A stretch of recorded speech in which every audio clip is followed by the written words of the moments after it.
Opie and Anthony, serving New Jersey, Connecticut, Long Island. Now, this is 102.7 WNEW, New York. Opie and Anthony, 102.7 WNEW. All right, well, hey, what's up, man? A lot of people bitching and complaining because we took a little summer vacation. I'm sorry. Know what they were pissed at? I don't understand. Know what they were pissed at? What? The faithful listeners? I mean, there's a lot of people listening to us right now. They could give a flying F. They listen to us, 5-10 minutes a day? Yeah. But I'm talking about those hardcore fans. Right. They're pissed at us because we didn't tell them we were taking a vacation. Yeah, they get mad at that. That's what they're mad at. When we just leave. How dare you guys go on vacation and not tell us before you go? I remember the Friday. What, are we going out with our audience? The Friday we left to go on vacation. Yeah. The last spot of the day was Friday. I guess it was about 6:45, something like that. We're ready to leave. And I mentioned vacation during one of the live reads that only New York heard. Yeah. And I got done, and you said to me, don't tell him. Don't tell him. I was like, what? Well, what? don't tell him. I did say that.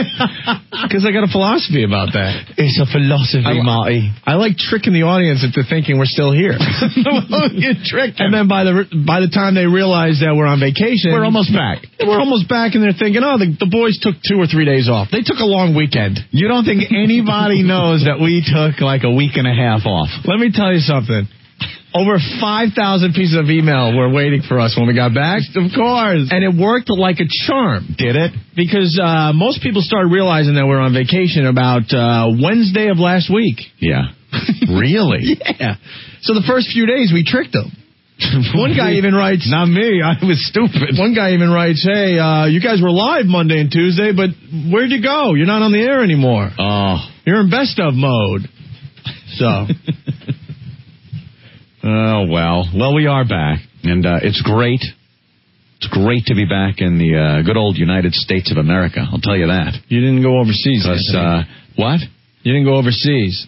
I guess I missed the water flying overseas. You didn't... To the faraway country of Miami. I am very, very sick and tired of dealing with Spanish people. I'm sorry, my Spanish friends. Mi amigos. But, oh, my God. What's your problem with the Spanish? It's a whole nother world down there. I was the complete minority down in Miami. Complete minority. They don't speak English. They don't have to. Mm-hmm. And it's my problem that I walk into... Here's Anthony walking into... Oh, this is like blasting on the streets. Wherever you walk in Miami... The music is so loud. You walk into a pizza place, you're like, hi, can I have... I need a slice of pizza. If the music would turn down, you'd hear me. No pizza. It's just music blasting. It's one big party in Miami. It is one huge party. You go to the emergency room because you hurt yourself at the beach? Right. I have a shark bite. A shark bit my leg. I know it's Miami, but I'm bleeding. I'm bleeding. I'm passing out. Maybe if you turn the music down and stitch me up.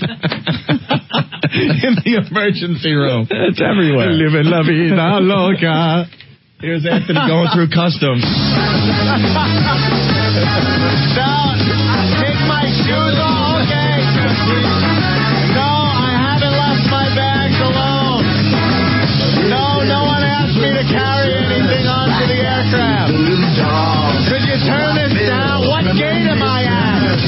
The gate. Jesus Christ. Turn the music down. That's Miami.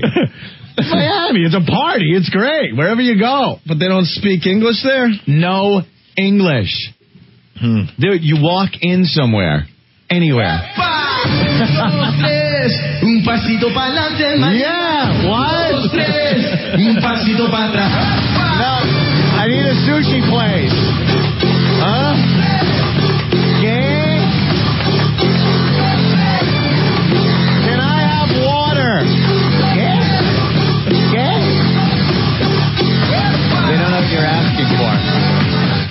That's what you hear. I was asking for, I needed Rolaids. And I walk into a place that has, the little, it's like, what do they call that? Like a deli here in New York or a bodega. And I go, a roll of Rolaids. Rolle.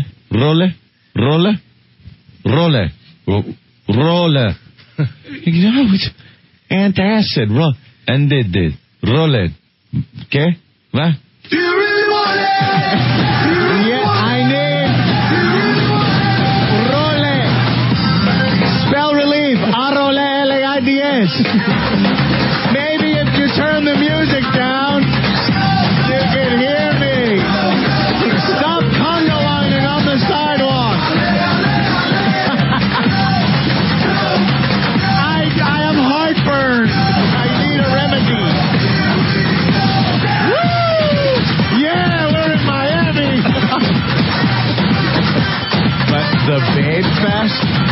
The Babe Fest that's down there is no place else to go. Look at Ben shaking his head. There's no place else to go if you want to see a huge concentration of hotness, very hot chicks in very little clothing. The short skirts, the short shorts, the little halter tops, the sundresses, that just everywhere you walk. It wasn't just one street, Collins or Washington, or you're walking down Ocean Drive. Just hotness. But there is another side to that, isn't there, Anthony? Well, do you really want it? Yeah. Do you really want it? A bunch of bags! Woo! Yeah! How's that for a topper? Bring me some Miami hobos! Woo! Go! I'm not gay. I'm desperate. Yes! No shirts. Walking down the sidewalk. Hey, everybody. We're all going to get laid. Yeah! Woo! Give me that hairy ass! Yes, Jimmy, if you wanted Rolaids and they didn't understand it, you should have just pointed to a gay guy on skates. Got ourselves a pretty little baggage of a blood. Woo! No wonder the crime rate's so high in Miami. Yeah. You lose your concentration listening to this crap. What? Just walk in. Here you go. This is what you got. Oh, look at the gay guy. Look at the gay guys. Yeah, they walk down the street. No shirt, little shorts, and they're walking, talking to each other. Go to the beach. And then they got all the storefronts there on the various streets, and it's Versace's house. Oh, there's like all the gay guys still hang out there waiting for the ghost of Versace to flip me one. You see all the storefronts and everything, and I'm with my chick, so she's looking at shoes and clothes and stuff in the windows. And then you'll be looking at these girl mannequins, hot, in the little, fishnet stuff. And you go to the next window, they've done something to male mannequins, especially down there in Miami. They've given them the hugest mules, the hugest mannequin plastic mules, and they put them in the window with, like, underwear on. Little, Oh, you like that, don't you, faggot? Oh, faggot. Oh, you faggot. Do they also give them big, thick glasses and a Boston accent? Why are you messing with Ben? We're just back. You're messing with Ben. We're getting to know each other again, all of us. But very detailed mannequin mules. And you walk past it, and they're all in gay clothes. It's a gay man's store. Oh, you like that, don't you, faggot? Oh, you like that, don't you, faggot? Hot chicks. And gay guys. So a little something for everybody. Woo!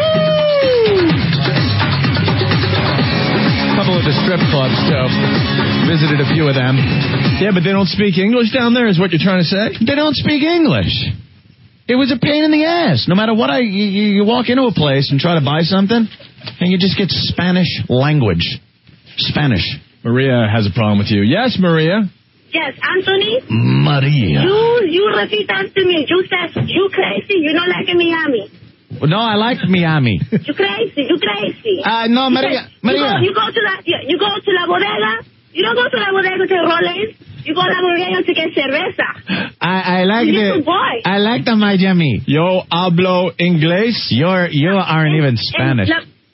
La bodega. She's not even Spanish. Yes, she is. Mira, mi amor, no me digas que yo no hablo español, all right? I thought she was lying. She's definitely Spanish. In the store, we speak English here for you if you like. If you don't like, you go home. What do the Jews have to do with it? You go home. Hi, Maria. Thank you. Meanwhile, above 110th Street.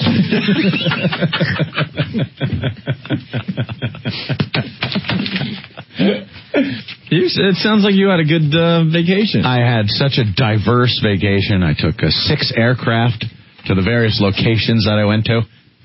Yeah, hanging out on the beach at one point, and earlier in my vacation, I was rainbow trout fishing in the Colorado mountains. That's quite. It was great. That's quite a contrast from Miami. And my hiking gear that were just new bought. I didn't have hiking gear, so we had to go to the store, buy some hiking gear so you could get from the car to the lake. And fishing poles. And I went to the lake and beautiful Colorado mountains all around you. Did you have a fishing hat with all your lures hanging off it? I had what was my hat? What is it? It was kind of a cross between On Golden Pond and the Crocodile Hunter. It was kind of like a combination of those two. And, I had my boots on, and I was casting out there into the lake, and the rainbow trout just jumping like crazy. You know what? What, Norton? Stop it! That sounds like a Robert Redford movie. It was amazing. A river run throughs it. You know something? What? Hold on. A river run through it? A river run through it? Shut up! I'm still on vacation myself. That is classic. Runs through it. A river run throughs it. Hey, you're the star of the show. Put an S wherever you feel it's necessary. The river runs through it. Oh, yes. You can't get the whole gist of being out in the middle of the mountains there. You're in Colorado. Beautiful lake. And with the fish are jumping. They were jumping right out of the lake. You just cast your line in there. You feel the little bite. Now you're fighting the fella. And you're bringing him onto the shoreline there. You clock him against the head. I don't think we're meant to go on vacation ever. Why? Because I don't think we know how to vacation. I try to do a lot of everything. You're like rainbow trout fishing. I was rainbow trout fishing, and then I was smelling fish walking down Ocean Drive. Were you tapping? Were you tapping the Rockies? I tapped the Rockies. That's all I needed. I had various beers in my cooler, which I'll tell you, just in case one of the sponsors caught you on vacation. Caught me on vacation. There was a Bud Light representative, and he snapped a picture. You drinking a Sam? He was in the Rockies. What happened there? I had a big, heavy cooler that I had to bring down, and I'm not much of an outdoorsman. And why do they call it rainbow trout? Because they look like they got rainbows on them. No, don't they kind of jump out of the water in a rainbow fashion? I don't know. I saw them. They all jumped out like that. They kind of, Or is it because they're gay and form a coalition? The Rainbow Coalition Trout. Yes, you put a little bait on there. It's like a little wiener. You throw it in. They're just hobbing it as you're reeling it in. Coming out with it in there. Little fish back door. No, it was great. I never do stuff like that. I don't go fishing, and it's a lot different than maybe going to Long Island Sound or the South Shore and trying to fish there. When you're in the middle of the mountains, what's wrong with blue fishing? It's kind of cool, but I wouldn't do something like that. If someone here told me you want to go fishing, I'd be like, where am I going fishing? I'm going to look at the Lilco Energy Towers and cast my line. It was nice. It was the whole scene. The mountains were beautiful. The lake, amazing. It was a beautiful scene. And the fishing was part of it. It was kind of cool because I hadn't been fishing since I was a kid. And had a great time. As sun started setting, I heard this.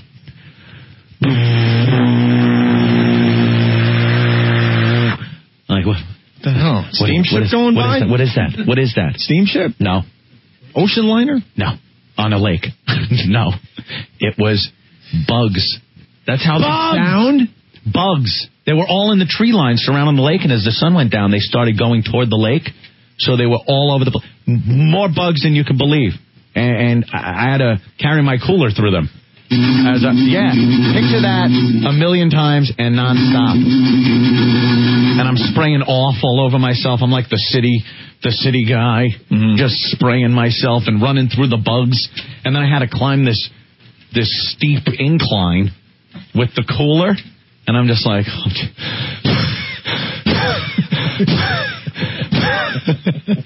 I was a mess. You were running from the giant mosquito? Yes. I was running from the giant encephalitis mosquito. I swear to you, it was there. Someone wants to know, Ed, you sure you didn't just play EverQuest for 2 weeks? Oh, right. I was, yeah, that's it. I was just in different sections of the game. No, I went on vacation. And Ed, Tony wants to know if you tried the Rocky Mountain oysters or the Miami Beach oysters. No. And it wasn't fishing for trouser trout. Everyone's got their little jokes. The trouser, don't they? You funny people. The trouser trouts were in Miami. Hey, Anthony, was it the trouser trout? Hey, look, I caught a black one. It was a great time. Cool. A lot of aircraft though, Opie. Had to take a lot of aircraft. You got to take a plane into Denver. I give kudos to the Denver airport. Lots to do. Great airport. They say it's an amazing airport. They got restaurants, shops, things to do, places to drink. It's like a mall in there, right? Big smoking lounge upstairs. Very nice. Miami International Airport is the dregs of airports. The worst, just horrific. The security was awful. They didn't know what one guy didn't know what the other guy was doing, and nothing to do. So I go, I see the little sign that has the universal sign of the cocktail. You know, the martini glass with the olive in it. And I'm like, I'm going to go shake my bonbon down at the bar here at Miami International Airport. So I'm walking through the loud hallways. No bar. No bar. They had a cart set up. A cart where you're supposed to get your drinks. This fat, believe it or not, Spanish woman was there going, it's not open for another 45 minutes. Maybe 45 minutes. So I'm like, okay, I got plenty of time. I go now to the gate that we're supposed to be at, and I figure we'll sit there. I'll wait, then I'll go back and get my drink from the drink cart. Good. And then go back to the gate area. They sequester you in the gate area in Miami, by the way. You know how once you pass security, you're in that safe zone of the terminal? No, they sequester you in the gate area. So if you're at gate 12... You have to stay in gate 12. You stay there. If you want to leave to go to the bathroom or get a drink off the drink cart, you have to show them the boarding pass. I have to put a mark on this. Then when you come back, I see the mark. You have to be searched. You have to be searched. So I'm like, okay, I'll be searched. So I go to get the drink. Now I go to the drink cart. The woman at the lousy Miami International Airport goes, maybe 1, maybe 2 o'clock now, maybe. I think, you sons of bitches. It's an airport. Forget it. I'll go back. When I go back now, I'm supposed to present my boarding pass with the little mark that he made and get searched. There's another person there, a woman now. She looks, she goes, let me see your ID. So I show her the ID. I show her the ticket. She doesn't notice that he put the mark on it. Lets me right back in again. Lets me right back in. You could have been smuggling some of that breast milk. I could have, right. Some of the Kennedy Airport breast milk. That we'll get into in a little while here. None of them knew what they were doing. Once you cross that initial security thing where you are x-rayed and everything, you're supposed to be in a secure area. That includes the gates, the terminal, where you can move freely about that area. Everything that goes in that area is checked. So why the hell, when I'm leaving the gate, do they have to check things off? They were all half-assed. There was nothing to do but sit there. Especially in these days where security is crazy and it takes a long time. You got to have some goddamn attractions at that airport. Denver was great. And then we took this little prop job over the Rocky Mountains. I know into Grand Junction. You don't really enjoy flying. Dude, I have totally changed my take on flying. I'm a good flyer. I will like never fly again. I enjoy flying. I will not be flying anytime soon. I'm fascinated by the idea that you take machinery full of people, hurl it through the cosmos, and end up somewhere else in a matter of hours. It amazes me. I dig it. Did you have to slow down in midair again? Yeah, that's what they do. I don't like that. You gotta pull back. I listened on the radio. I listened to the air traffic controllers and the pilots on Channel 9. You put it on the headphones and you hear them. And he tells you what the call sign for your plane's gonna be. United 5079, clear. I'll hold short of the runway. And then you make the turn, you take off, and you hear what they're doing. He's like, I'd like to deviate 15 degrees left for weather. Oh, he's deviating because there's a huge cloud here. And he deviates. That would make me feel better, I think, if I could hear those guys. Just tells you everything that's going on. It's great. It was a little bumpy. Those mountains and that little, it's just a prop plane. So it's, and you're being bounced up and down and side to side. And it's a fun ride when you got some cocktails in you. And that Denver airport has some cocktails. Not like Miami. They know how to cocktail. They can cocktail. Even little Grand Junction had a bar in their airport. Little area. You could grab a beverage. Miami, though. Oh. And then we had to stop in Washington from the way to Miami to New York. You liked Miami. You just didn't like the airport. I love Miami. It was great. We had a great time. Cool. Like I said, if you're a guy, you're looking for hot chicks, you're stupid to go. I see homeless people down in Miami. There's homeless people, and I think, how stupid are the New York homeless? Of course. Sell your cans, your bottles, whatever you're selling to get enough money to work your way to Miami. Because the homeless down there, they're laying on the beach. They're going in the water. They got their shirts tied around their waist. They're hanging with people. Here's their soundtrack. They're walking down the street full of babes, and they're homeless, but they're in Miami. The weather's nice. We have the stupidest homeless in the country here. They're in New York City. asinine homeless. But there's also the danger on your way down. You'll die on the back of the bus. I wet myself. Just took a little rest stop. Wasn't on the schedule. Oh, Joe, you're a wonderful person, Joe. That's the place to be homeless, though. Well, let's break. Right. I feel bad I didn't have an adventurous vacation like you, Ant. I had a good time, but, no real highlights. No? Not really. Opie had to go pumpkin picking this weekend. I think everyone knows I had to go pumpkin picking because the email went nuts. That's all right, because I am sure, as God is my witness, next weekend, me and Ope are going to go out, and we're going to the clubs or something. We're going to go watch some football at the bar or something, right? Real manly weekend next weekend, right? So anyway, on the way, we got... Where are you going next weekend? You mean you can't hang out? Gee, I wonder what you're doing. Tell everybody what you tell everyone what you're doing next weekend after this weekend of pumpkin picking. I'm going north. Yeah, you're going up north. Yeah. Must be something really cool to do. Yeah, it's... Where are you going? Cool. Our old stomping ground up there in Massachusetts? I'm going to check out leaves. What? I'm going to check out some leaves. Check out what? Leaves. What? Leaves? Yeah. Did you hear that, people? Opie now goes from pumpkin picking out on Long Island to this weekend. He's going to go up north to watch the leaves change. I'll give you a hint, Ope. Well, it's prime. It's prime up there. Is it the prime peak color? Peak color is happening. So you're going to drive a couple of 100 miles to go see the leaves. Yep. You want a little hint? You want a little clue? Let me clue you in on something. If you wait a couple of weeks, it looks the same here. See, it's a little south of where you're going to be going. Yeah. So down here, they turn a couple of weeks later. So you mean if I wait a couple more weeks, I could just look out my window? You look at leaves? You have to drive around and look at leaves. That's just something you do when you're on your way somewhere cool during the fall. And you're like, hey, look at the leaves. That's kind of cool. Park the car. Let's catch the game. Yeah, I'm going out of my way to see leaves. Yes, that's going to be great. So, oh, my God. Yeah, that's a lot of fun. Where's my bullwhip? Where's my bullwhip? I got to do it again. Come on. All right, here's Opie. I got my bullwhip that I got yesterday. I could crack this pretty good. I'm like Indiana Jones. All right. Here's Opie. Figure it out. Meow.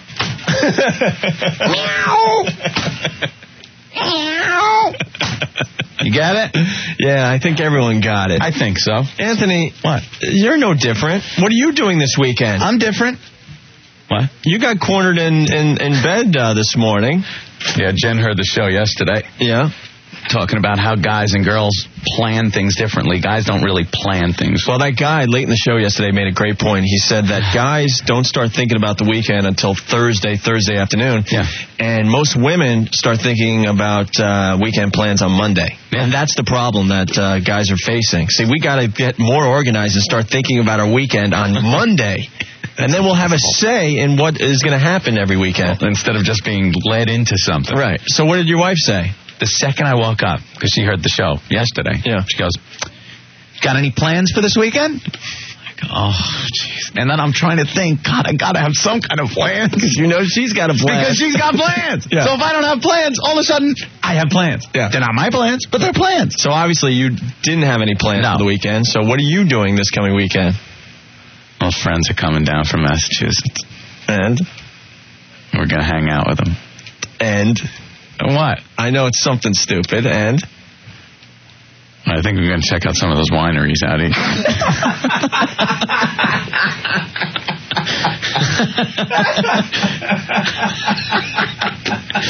Shut up. Give me the whip. Give me the whip. Oh, come on. Man. Trying to calm down a little bit here. Well, Opie, I didn't even address this, but you should get some washer fluid for your windshield in this type of weather. You drove today. Yes, I did.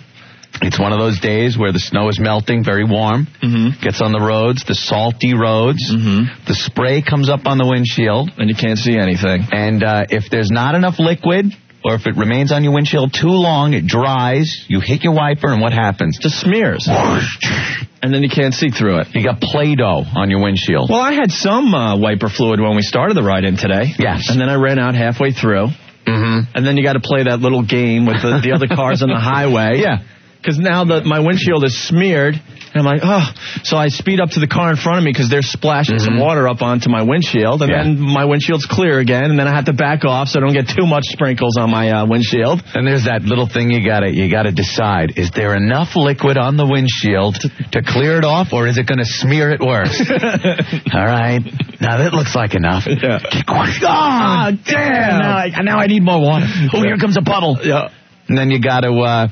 I know there are times I've taken the snow off the top of my car and thrown it on my windshield as you're driving. Any beverage you might have. I've used Pepsi in the past. It's worse at night. Because, I mean, at night, if your windshield is that... you might as well drive through a kaleidoscope. It sort of looks like you just see 1,000 taillights. So you're throwing your Pepsi and ice, spit... Just trying to get enough liquid on your windshield. By the way, I was the lazy guy today, too, that I didn't brush off the top of my car. I noticed. And where we live, we got almost a foot of snow. Yeah. A lot of people in the city area really didn't get as much. Jersey got a lot, but Long Island got a lot on the North Shore. Yeah. And I was the lazy guy, just driving down the LIE with almost a foot of snow on the top of my car. I just heard things cracking off of your car and flying. I'm looking in the mirror, just seeing things flying through the air. I was that guy today, guys. You'll get behind that tractor trailer that hits a bump, and that sheet of ice will fly off the back of it. You just hear it. And what are you thinking when you see that, Anthony? You're going... At first it's, hey, wow, look at that. That's getting some altitude. Yeah. Look at that. Hey, it's coming right for me. And they're like, oh, my God. Just hits your windshield, and then you're happy. Oh, water. Yeah. You know? I can clean off my windshield. Yeah. It's dangerous out there, man. This crap is just about over, though. Yeah, we didn't really hit that bad. We didn't get any real ice where you had to get out there and scrape with your cassette case if you don't have a nice scraper. I'm just laughing at all the people because when we were getting to the highway today, there were a bunch of people shoveling their driveways and stuff. Why bother? Don't bother. It's going to be like 60 tomorrow. This snow is going to be done by Friday. Melted probably by tomorrow, most of it. Don't you worry, people. But there are people out there shoveling their driveways and stuff. It's like, why? Some people enjoy doing that. You think? Yeah. All right. Shovel the driveway. Oh, I think the boss is finally leaving. Is he good? Yeah, he had his jacket on. He's walking down the hall, so. He's all sniffly. He's talking about how he's feverish and he's got the flu and he's sick. It's been like a month now. Well, I think a lot of people could relate at work, too. You get the boss or someone that's sick and they come into work. It's like, don't come into work. You're going to get everyone else sick. Go home if you're sick. Oh, I don't feel... I got my throat. I'm sick. Well, that's what the boss did to us. We come in, he goes, hey, you guys got a few minutes? And before he said that, he goes, I got the flu, and he's like wiping his sleeve and his hand on his nose, and he's sniffling and coughing. I'm like, we're not meeting with you unless you get the boy in the plastic bubble suit. The boss in the plastic bubble. Yeah, the boss in the plastic bubble. You get the John Travolta suit, we'll meet with you. Just in that stupid bubble in his office. And then he's like, no, guys, I'm serious. I need to talk to you for a few minutes. And I'm like, yeah, I'm serious, too. Ope's covering his mouth with his shirt. Well, do you blame me? No. Someone sneezes 100 yards from me, I get sick. Don't need the boss wiping snot all over his hand. Yeah, he should go home. Then he wants to shake our hand and stuff for some. I'm not touching you. No. You know? He's infested. Of course he is. Stay in the office, shut the door, and just hold up notes at the window. We're pretty honest on this show, so... Oh, yeah, I drove, out east on the island. Uh-huh. To get the pumpkins, Anthony. You did a little pumpkin patch picking? Yeah, with Sandy. Did you have a little wagon? Well, see, a lot of the cars going out to... Wait a minute. A lot of the cars that you see on the LIE going out east, they have their own little pumpkin wagons that they tie to the top of their SUVs or station wagons. And...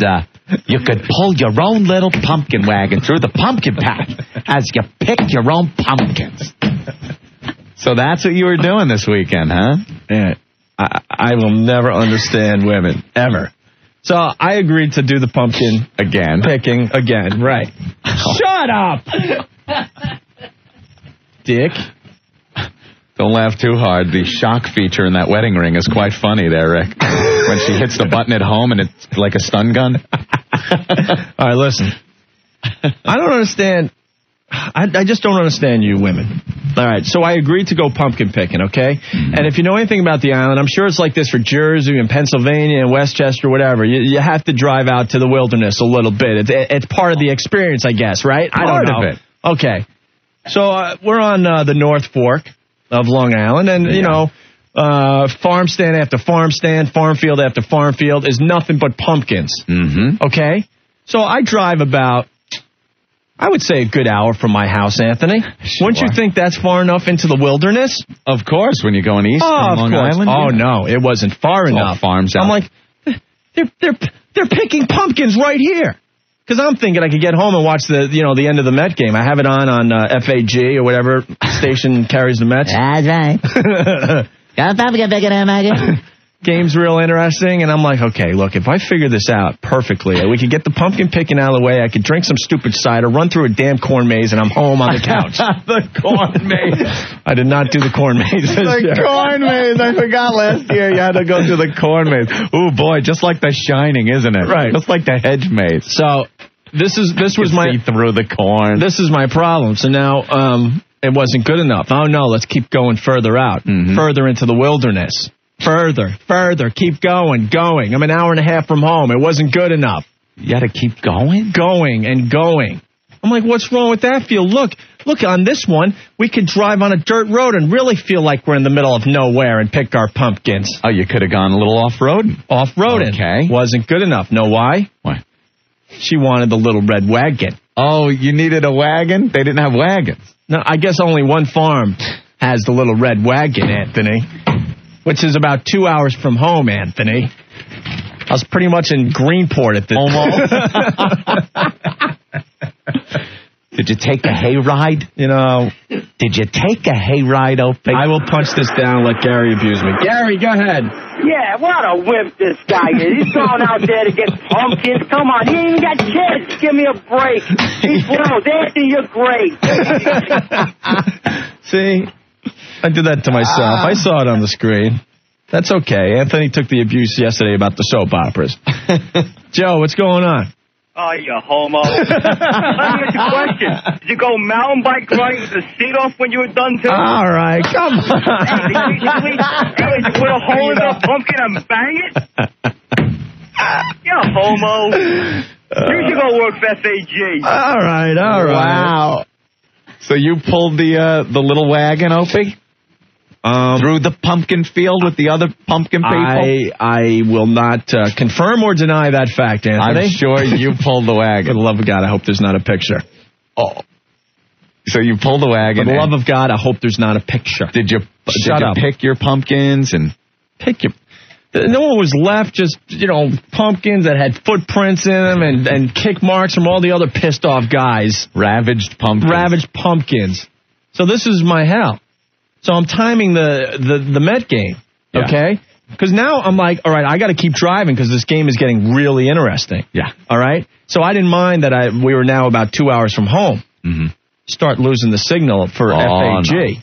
I'm like, oh, my God. Then it goes into extra innings as I'm losing the signal, as we pull up to the pumpkin farm with the little red wagons. Red wagon. So to make a long story short, when I finally got back in the car after our little fun in the pumpkin field. Yeah.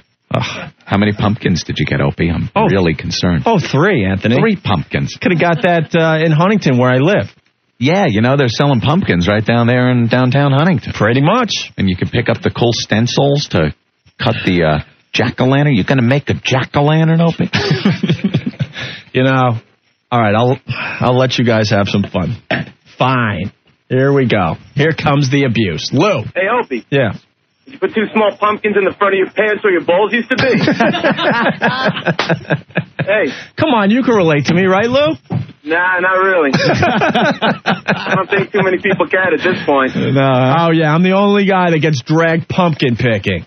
Yeah, well. Please. Johnny. Hey. Hey.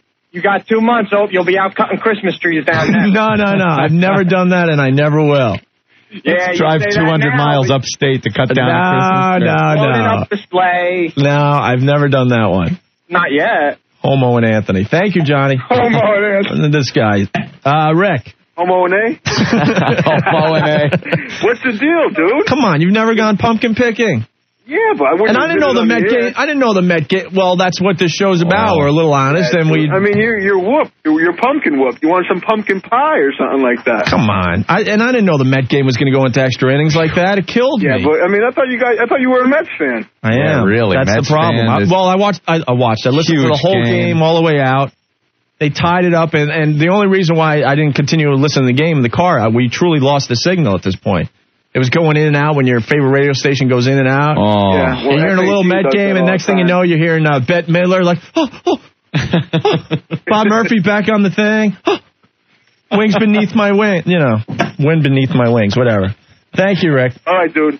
Don't you hate that, though? You're convinced you get a few more miles out of your radio station? It just dies, yeah. John, what's going on? How you doing, man? Hey. Listen, I had to do it, too. The only difference is I'm not a homo like you. I didn't have to do it until I had kids. Oh, man, I'm telling you. At least when me and my friend have to do it, we're sitting there crying on each other's shoulders, but we got kids. We look at geeks like you and we go, oh, man, wait till this idiot gets married. Oh, man, I'm telling you, what a wood. Oh, my God. Listen, you guys are great. Keep it up, man. Thank you.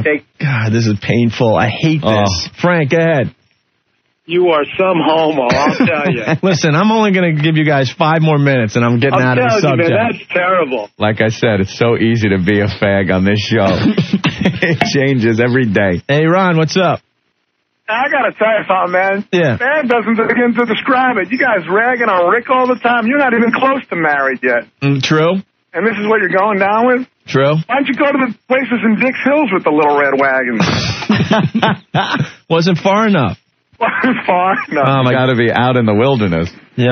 This could get ugly, but my girlfriend's on the line. Look who's calling. Thank you, Ron. All right, Sandy. San. Hi. Hey, Sandy. Hi. You've been listening? Yes, I have. You hear about the pumpkin picking that, Yes, I did.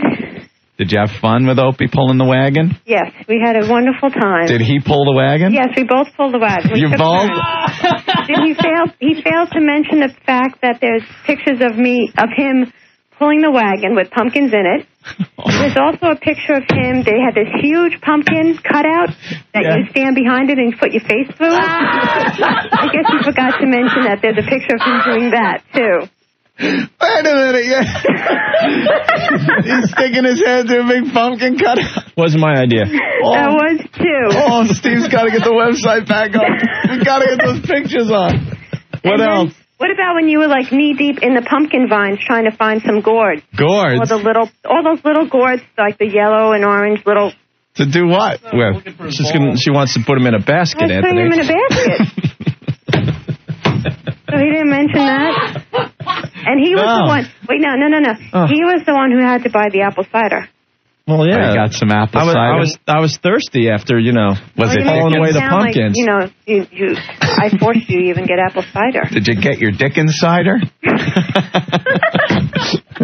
From Dickens Apple Farm. Yeah, where's Dickens cider? Oh, my goodness. Well, it sounds like you had a lot of fun. Oh, yeah. Yeah? And wait. Oh, If I remember. Enough. Yeah. Enough. Didn't your wife buy the cutouts and you did the pumpkins for her? Well, that's true, yeah. I did. There was a stencil. And I put the stencil on the pumpkin, and I was at home. Cutting them out? I believe watching the Yankees as I was cutting it out with a beer in one hand and a knife in the other. I see no problem with that. All right, Stan. Thank you for burying me today. We appreciate it. Well, like I said, we have pictures, so. I don't know about that. And I trudged out to the wilderness of Wallbaum's aisle 3 for my pumpkins. And wait. The reason we went out so far is because. All right, did you pick your little wagon and everything? All right, was there a whole method to picking a good wagon? All right, listen, I got to go. No, What, don't Sandy? hang up on me. What, Sandy? Don't hang up. Go ahead. No, what happened was they had wagons, the little red wagons. Yeah. But there was a lot of people, so you had to wait until someone went back to their car to empty their pumpkins to get the wagon. You got to wait for a wagon, sure. So it's just like the Matterhorn bobsled at Disney, the fun of getting a wagon. So you wait online for that. At that point, I was ready to just say, forget it. We'll just walk through the fields and get the pumpkins. But he insisted on the wagon. Opie insisted on waiting for the wagon. You're not going to make me look bad. All right, thanks, Sam. Okay. What skirt was Opie wearing? Shut up. I'll talk to you later. Okay, bye. Bye. I wonder if he got a ride in the wagon. Did she pull him along? Can we finish this segment? John. I was sticking up for you, Opie, because, I got stuck on a hayride. And after hearing Sandra, I'm going to have to go back to your homo. Your head back in a cardboard cutout, and there's pictures to prove it. The head in the cardboard cutout of the pumpkin. I make sure we left the camera at home. She said, you got the camera? Yeah, we got the camera. Yeah, it's on the kitchen table. There's no evidence, okay? Unless there's a high-powered rifle pointed at your head in that picture of you behind that pumpkin. Hey. Angelo. Faggot. I mean, homosexual. David, remember, I brought this abuse onto myself. I did not have to bring this up. One question for you. Who are you going to dress up as for Halloween? Is it going to be Ricky Martin or is it going to be Barbie? I can't take this. All right, so from time to time, we like to tape ourselves on the way into the city. Mm-hmm. And if you've never heard this before, what you're going to hear, you got to, set the scene. Yes. It's me and Anthony having lots of road rage, mostly Anthony because he drove today. I drive. It's like a scene out of The Road Warrior when I'm driving. Yeah. I have a mission. I have to get from point A to point B. There are people in my way, and I'm taking it personally. There you go. And in between cursing out other drivers, we make fun of every single person we see on the sidewalk. You got to comment. And we don't do these bits often because it's kind of scary to roll down your window and start screaming at complete strangers in the middle of Manhattan. We do it when we don't have tape rolling. True, but all right. Well, here's our ride-in today. Check it out. Left lane is this whole lane, right? That's it. Move over. What is she smiling about? Get out of the fucking lane! Oh, yeah, now she stepped on the fucking brakes! God damn it! How's the right? Good. Look at this fucking idiot. It's got a left blinker on. There's no left turns on the bridge, you asshole! There he is! There he is! Paul! I on my bicycle. I don't get the Wellington Paul! God damn, that's funny. Look at this guy. Look at the size of this motherfucker. Oh, my God. I can't believe I ate the whole thing. No, really, the big orange afro is making a comeback. Look at that hair. The exact shade of Ronald McDonald's hair. Don't walk, Mace! Don't walk! That's telling him. Fucking assholes. Move! What do you think they hide under those turbans? Seriously.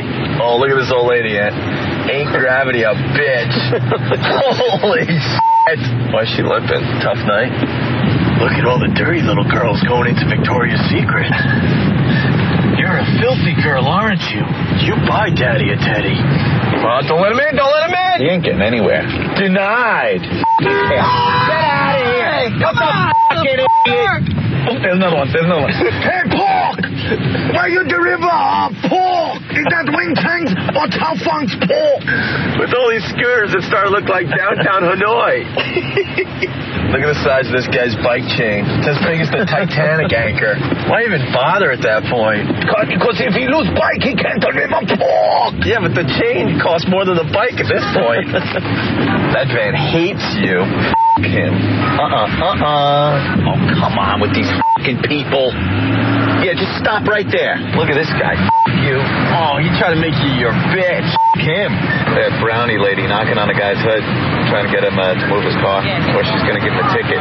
He's pissed. She's knocking on his hood. He's not happy. She made you her bitch. The only time I listen to a black person. For you kids at home, he says it's the only time you will listen to a black person. Holy shit. Can you feel the love? Man, that's hard. Move, f***ing cabbie. Move! Where are you going? Where the f*** are you going? Oh, that's a killer move. I bet you he don't like girls. He's got to get a World War II Nazi helmet on. See that? He's got a Nazi helmet on. Jesus. Oh, good! And we made it! Hey, what you eating? Yeah, Opa. Boy, the weathermen just having a ball with this heat wave. Yeah, well, we're in the middle of a heat wave. That's what they're saying. We've been waiting all winter for this. Let's enjoy it before we start making it into a negative. We didn't have a spring. We went right from winter to summer, it seems. That's what they're trying to say. Yeah. Yesterday, the first really... no, we kind of had a warm day, but, I mean, it was blazing hot yesterday and Saturday. So, Saturday night, I'm watching the news, and they're like, this summer style heat, how long's it going to last? The heat wave, hopefully forever. But it was like a day that it was hot, and they're already, people trying to find a way to get out of this heat. It just got hot. And then they show the same shots year after year. Oh, there's the chick unrolling her little towel in Central Park. Mm-hmm. There's the reporter walking on the beach watching the girls frolic in the waves. Well, he takes off his jacket, though, at the beach.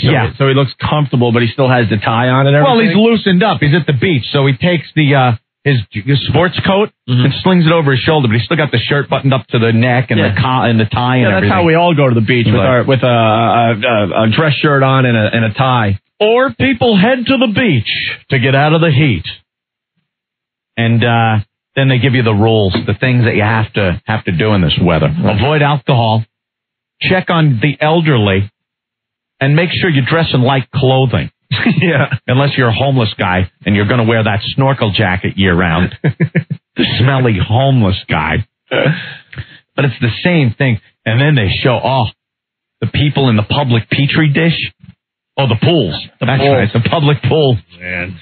Oh, boy. They're stacked in there. All you see are heads. Mm-hmm. It looks like a big Afro carpet all the way across. And the funny thing is, the pools don't even have water in them yet. They're just waiting. No, that's it. All they got to do is they get everyone in there, they pour in one bucket of water, and everyone's up to their shoulders in water. It's amazing. We ought to, you know what we got to do? We have to get a little mason jar full of the water from one of those city pools and keep it here just in case anyone F's up. You got a shot of city pool water. Let's have it analyzed. Yeah, well, we can do that. Can you imagine the stuff you would find in the water? Oh, imagine what goes through that skimmer. Oh my God, I don't know who the hell would go in those things. Nick, what's going on? Hi, this is Nick in Queens. Yeah. I'd like to report that the heat is still hot here. Yeah, I know. The heat is hot, you're saying. Hey, Pete, what's going on? Hey. Hey. I hate the friggin' weather, man. I swear to God, nobody's ever happy in this city. That's what sucks about New York, man. Yeah. It's too cold, it's too hot, it's too windy. Bunch of wussies. I was very happy with the heat this weekend. Love it. I know, me too. We've been waiting all year for this. Shut up. Love it. I know. Everybody complains about the weather. The weather, I love it. the weather geeks is just a waste of 7 minutes every night when they're on the news. And longer than that now. You could sum up the weather in 15 seconds tops. You could tell them what the weather was for today and what it'll be for tomorrow in 15 seconds. They waste what, up to 10 minutes a newscast? No, they show you what the temperature is at that moment. They show you a quick clip of maybe Central Park or something, or someone kayaking or something like that, and then they go, "We're going to tell you what the weather's going to be tomorrow a little later in the broadcast." Get the weather over with then and there. Everything will be fine. Right. They got to milk it, and they got to bitch, and they got to tell you the same stuff and show you the same clips. One thing I love, though, the Daily News, you got to love what they do when the weather gets nice. They always get the chicks at the beach picture. Look at that picture they put on page 4. I know. Then they make believe it's like an innocent photo and stuff. Yeah. What is the caption under that really hot shot? Cool conditions. Nancille Santos gets splashed by pals Gina Salino and Lucy Pompilio. They must have been at Jones Beach. At not Hampton Bays. Go figure. Oh, okay. But it's probably the 3 hottest chicks they found at the beach, and they're splashing and looking like, they're going to go back to their blanket and just rip their shorts off and start munching. Like, that's totally what comes to mind when you see that picture. No, it's just a cute, innocent weather shot. Yeah, and big headline, 61-year heat record melts. Why aren't they taking the same shot of, like, I'm sure at that same beach they had the old ladies with the old lady bathing suits on, frolicking in the water. Why not take a picture of them? The old lady bathing suits just don't cover up enough. Should they just be wearing those big old-fashioned diving bell suits at the beach? Because if I see 1 square inch of that dimpled cottage cheese stretched with latex stretched over it leg, where you could see her pulse from 20 paces in any of the many veins. Boom, boom, boom. I don't want to see that at the beach. I want to see Nancille frolicking with her other friends. But if they're in the old lady bathing suit and they're making sauce, that's a different story. Oh yeah, well, we were desperate. We had to look. Our first week in New York City when we got this job. We've told the story a million times, but it's a great, great memory. They put us up in a hotel with kind people here at NEW. That was the last nice thing they did for us. Yeah. Yeah. So we're having to hang out in the hotel. You watch TV, you get bored, so we get binoculars, and we're looking out the window at the apartment across the way, and we're, hoping to see some hot chick exercising naked. No. We see a 70-year-old woman. 70, you're being kind. Yeah, I know. Well, I couldn't have the older Ed. At least 70 years old, making sauce in her kitchen. All fine and well. But she's wearing an old lady bathing suit, and the strap across her shoulder kept falling off. So she's got like that strap off the shoulder look with that big old lady boob like hanging.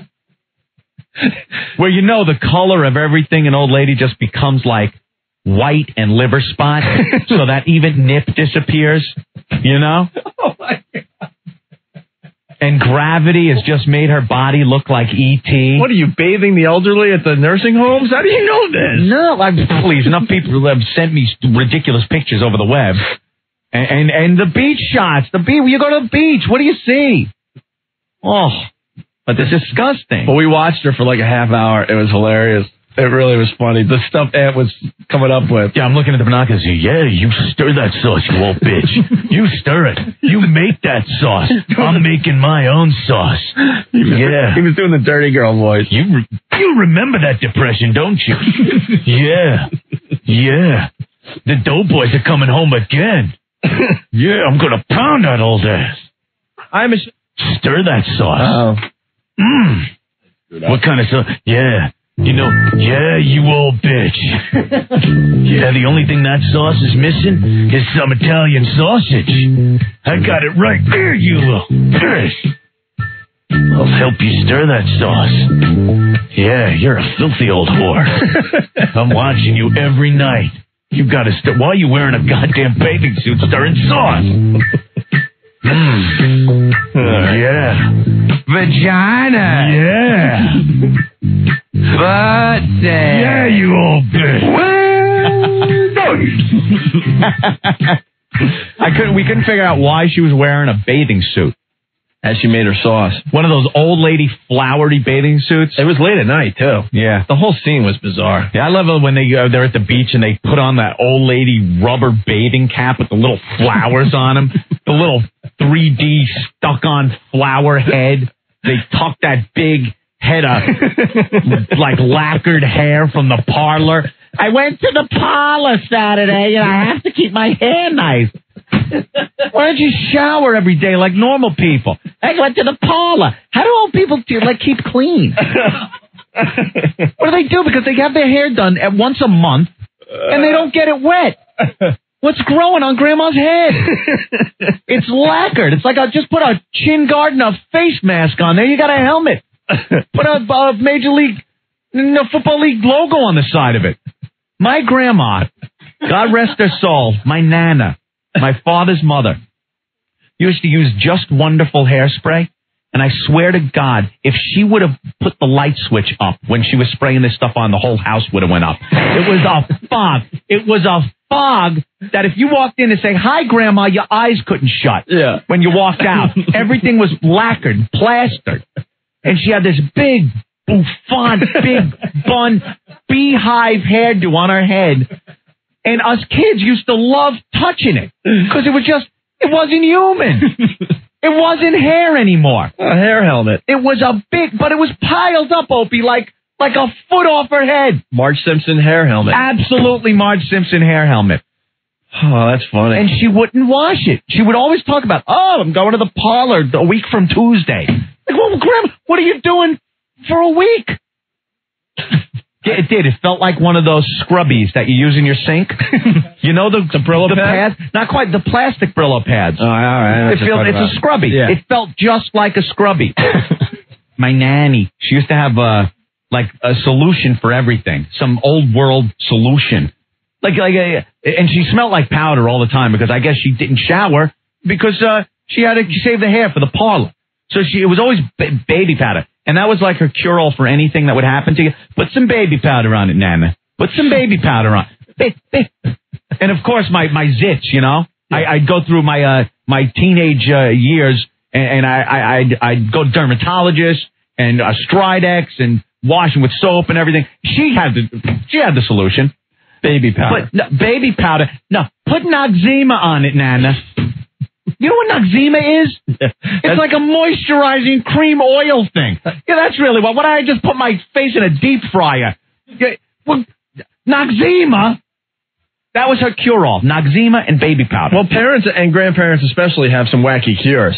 We would go out to Wading River every summer. Yeah. And my parents, they just didn't believe in,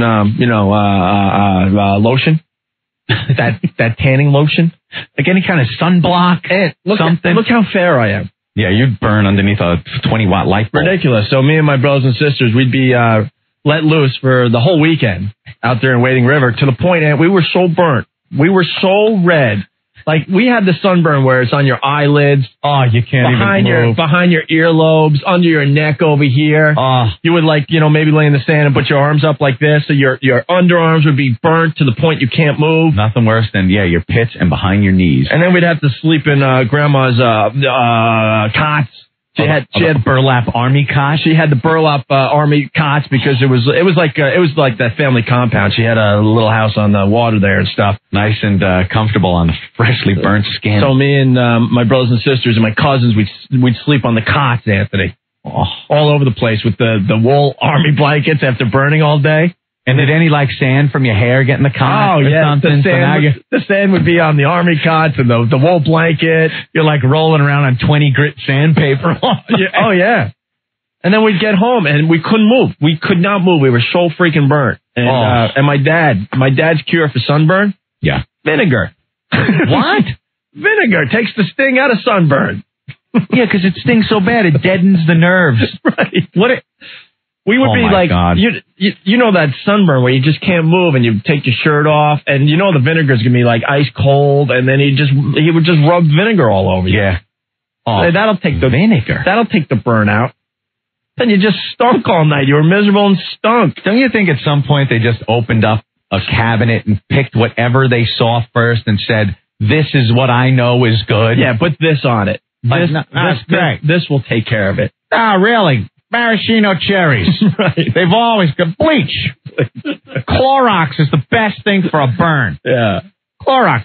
Jell-O brand gelatin. Just smear it on you. Cloves. Vinegar, though. Vinegar on the sunburn. Everyone's like writing in saying that their grandmas and nannies smelt like crap. That's like an old world thing, I guess, because they just didn't bathe. Well, no, their hair stunk. Yeah. It's like you said, they didn't wash it. They would go to the parlor, so they wouldn't wash it until the next parlor visit. The parlor. The hair would stink from the chemicals and just not being washed. That big plastic hair dryer thing at the parlor. Jesus Christmas. Remember those things? Dude. And they would pop it on top like the cone heads, it would look like. When does it go wrong, though? Because you know those ladies were hot in their day. Their husbands are all excited. They Hubba Hubba 23 Skidoo. They come home every night. They're banging away, having some of that their birthday. Oh yeah. Some of that their penises, vaginas. Yeah. Then what happens? The years go by, and next thing you know, like they're going to the parlor, and they're not even washing. And you're supposed to still be in love at that point. Ugh. You want to try to run your fingers through hair that's like a brick wall?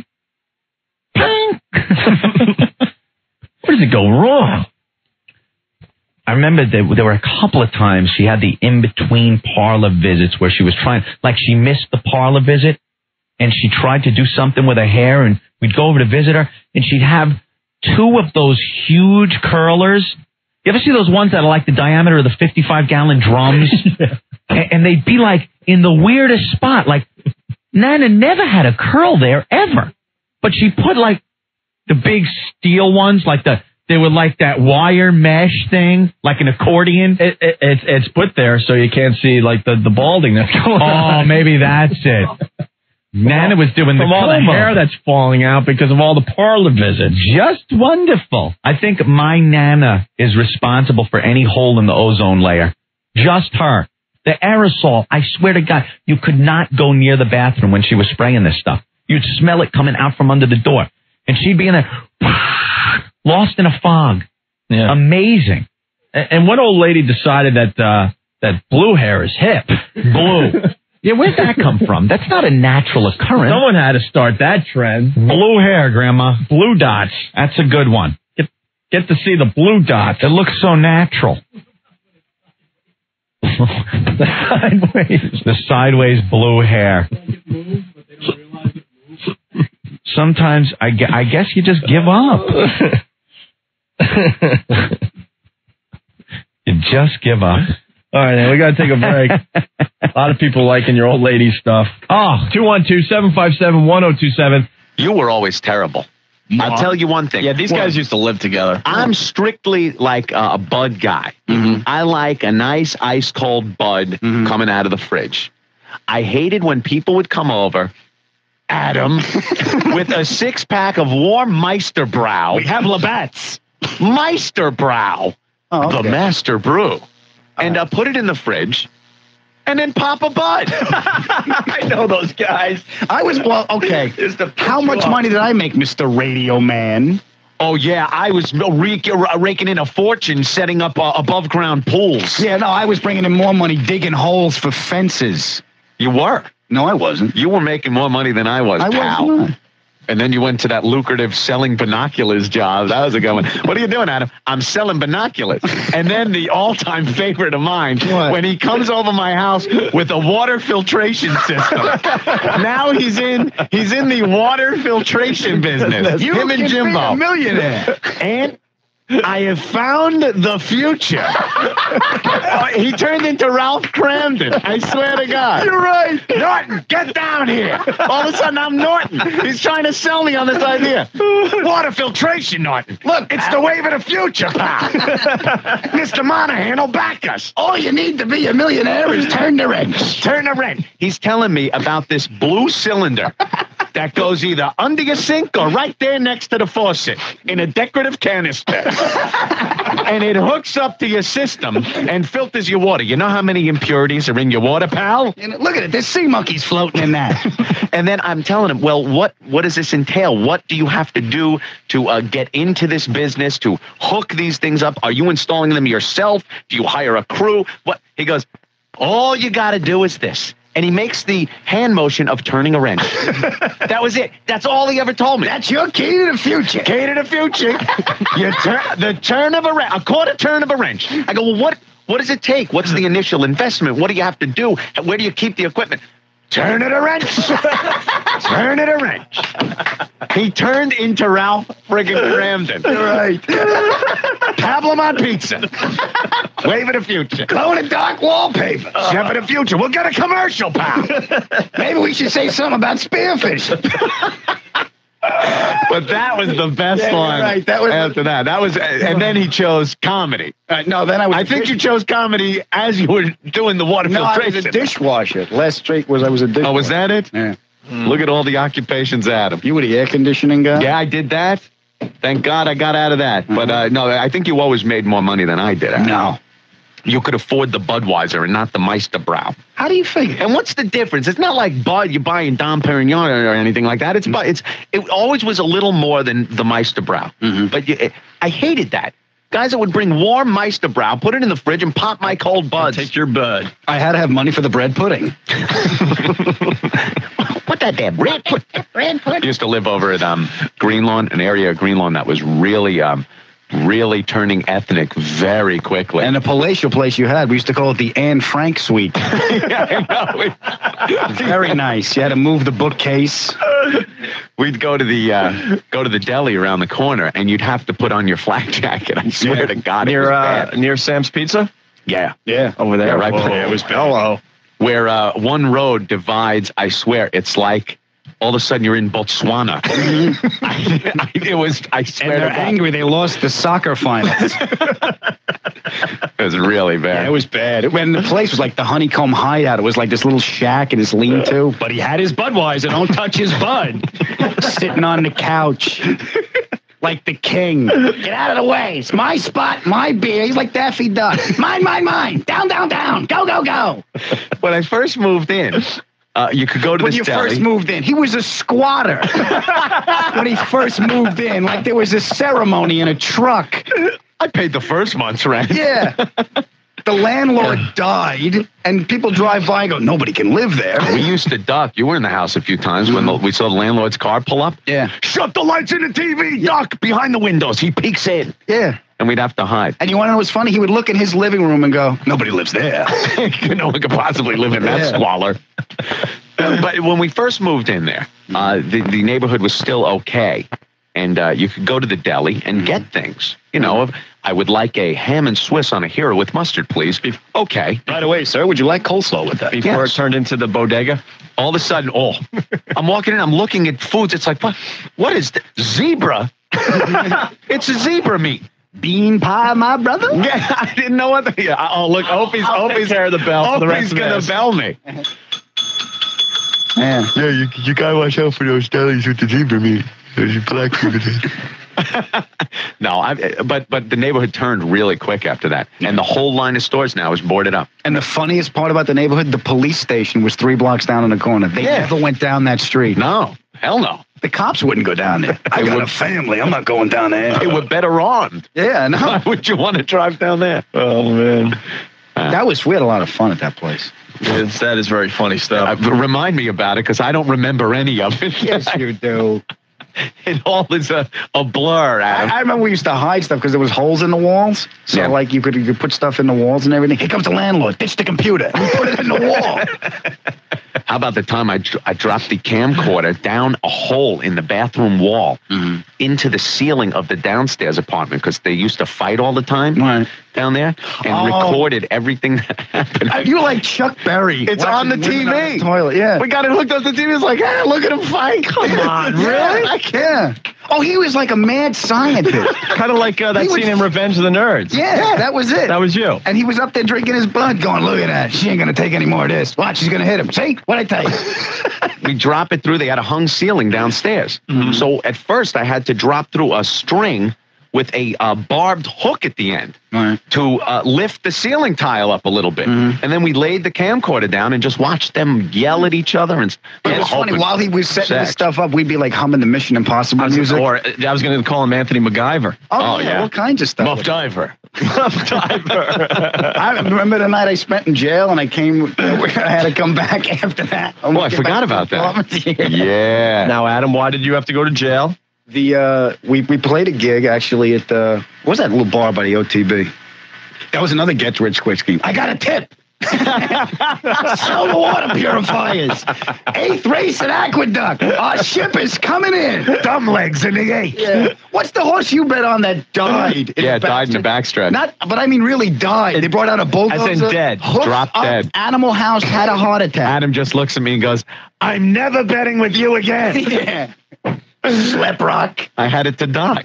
I made a fortune. I bet it to die. Win, lose, or die. Yeah, we did a gig and we were coming home and you got arrested with some chick. No, the girl got arrested. The girl got arrested. Yeah, she got arrested for drunk driving and I was in the car. So the cop pulls her, goes, look, she's drunk. You got to drive the car home. I said, look, I had some drinks too. I'm not getting in this car. You're locking me up too. He goes, nah, come on, just follow me to the station. I said, okay. She was the girl with the big D's, right? Yeah. Yeah. And she was a... So were you dating my sister at the time? No, I wasn't. No, this was PD. Oh, okay. Post-dawn. Well, all right. So we go in there, and she's arrested, and the guy comes out, and the cop comes out and goes, look, she's got to sleep it off here. And I said, to be honest with you, I've had some drink. I don't feel comfortable. I better sleep it off with her. Yeah. He's still trying to score. So I figured, can we get a private cell? So she's sleeping it off, and I'm there. It's the middle of the night. What am I going to do? Call my parents? Hi, I'm not arrested, but I'm in jail. You know what my father would say? Stay there. Stay there, right. So I'm playing cards with the cops there at night. We're just sitting there. I knock with a 4, Garrity. I won a couple of dollars playing poker with the cops. And the cops, then the cops start just nailing me when he goes, you're missing out on some prime rodeo time. She's going to sober up and not want any party. And then there's been these workout machines that are supposed to slide under the bed, and then they stay there because they're too much of a pain in the ass. It pulls out easily and sets up in seconds, and they never do. Why not join a gym? Because my hours are very wacky, and it's very hard for me to go to a gym after the show. I don't get home until 9 o'clock as it is a lot of nights. What am I going to do? Go to a gym and then come home? I'll be beat. And don't ask me to get up early. Anything like that. I don't want to go before the show because I'll be tired. You got a home gym. I have a home gym. Like one of those big universals? I mean, yes. I'm hearing it's like full size, like something you would see in a gym. Yeah. It's got all the things, all the features, Opie, for every part of your body. Man, that's right. You got enough places to hang everyone's coat when you have that next party. No, and that's the thing. Every workout machine, all these fads and trendy workout machines become coat racks. This thing is like a full set of goddamn monkey bars in my bedroom. Anthony, I'm going to tell you what's going to happen. All right, go ahead, Opie. First of all, you set it up last night? Yeah, I was exhausted after even setting the goddamn thing So up. officially, you've had your first workout? My first workout was actually lifting the plates up onto the rails that they ride on and lowering them down. It's like, oh, God, my arm's killing me. That's funny. He said plates. All right. Well, you think I should have just put one there and put the rest in the closet? Like Brian Regan would say, you're the one plate guy. Clang. Clang, clang, clang. Okay, Thunder. Clang. Okay, Thunder. It's just something, first of all, it's always there. Every time I get up in the morning or I'm going to bed at night, it's right there. Doesn't conveniently store anywhere. You do a few quick sets as soon as you get up. There you go. I'll pump up for the show, Opie. And then It can't be covered up with coats. The thing's gigantic.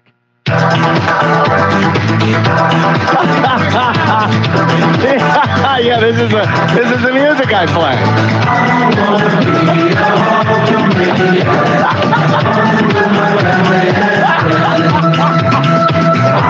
Rick, you're cool.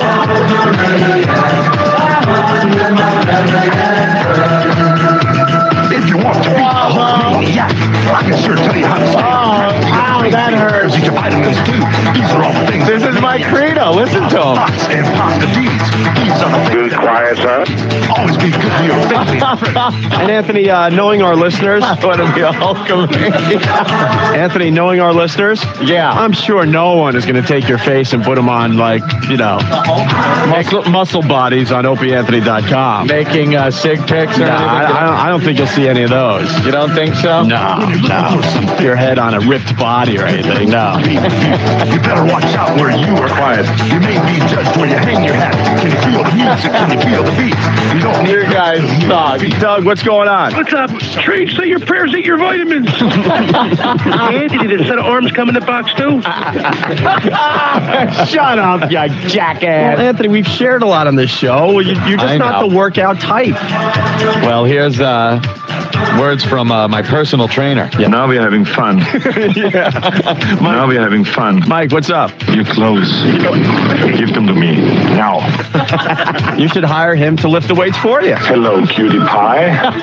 Hey, Mike, what do you have? Oh, hey, listen, Anthony, who are you kidding? You're a twig, man. It's going to be a giant coat rack. A what? A giant coat rack. Oh, a giant coat rack? It's going to be a giant coat rack, bro. Yeah, well, I'll tell you, it would be a giant one.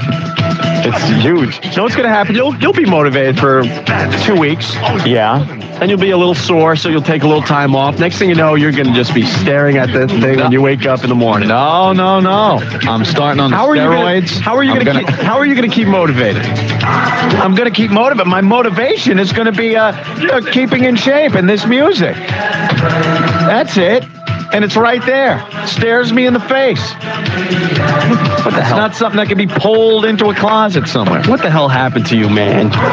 What? You're not the same guy. You're changing. I am not. I'm the same asswipe I've always been. I'm gonna get all your friends together. Oh, and have an intervention? I'm gonna have an intervention. You son of a bitch. What happened to your big 70s afro? What happened to the guy that would just drink until showtime? Well, and then continue drinking after the show. Yeah. Well, Opie, I have certain responsibilities now to the program. I'm an employee of 2 networks, and I think I have a responsibility to people, to our fans and whatnot. You guys got to see how smooth Anthony looks on that stage for XFL game day. And I'm looking at Anthony in the back office going, I do not know that guy. Like, what the hell happened to you? Let me tell you something. I was crapping my pants. You have changed so much. When we first met and we had to go do stuff. Yeah.